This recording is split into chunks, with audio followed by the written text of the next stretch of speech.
सत्यनारायणाची पूजा करताना बरीच तरुण पिढी आम्हाला असं म्हणते की तो कृष्ण, त्याला 16,118 बायका, वर त्यांनी राधा ठेवली जिचं लग्न केलं. म्हणजे या भाषेत बोलतात बरं, काय खूप खराब भाषा आहे. म्हणजे तुम्हाला पटतं का असा आदर्श देव आम्ही मानावा का?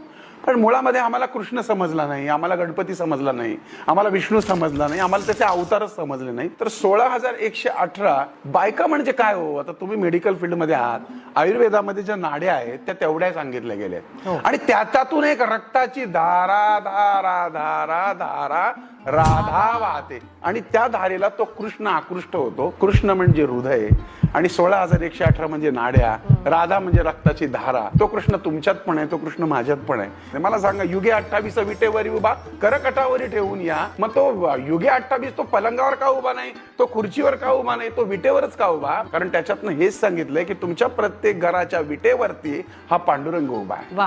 मग पांडुरंग का उभा आहे? पुंडली का भेटी परिक्रमा आल्या. पुंडली काय करत होता? तो त्याच्या आई बापाचे हातपाय दाबत होता. ते भजन करताना पांडुरंग आल्यानंतर आईबापाला महत्व देऊन त्यानं वीट भिरकावली आणि त्या विटेवर त्याला थांबवला. जोपर्यंत तुमच्या या भारत देशामध्ये किंवा जगामध्ये आईबापांची सेवा घडेल तोपर्यंत तो पांडुरंग त्या विटेवरच उभा राहील. आणि म्हणून तुमच्या घरात जर तुमच्या आई वडिलांची सेवा झाली तर तुमच्या घरातल्या प्रत्येक विटेवर पांडुरंग उभा आहे. त्यासाठी तुम्हाला पंढरपूरला जायचीच गरज नाही.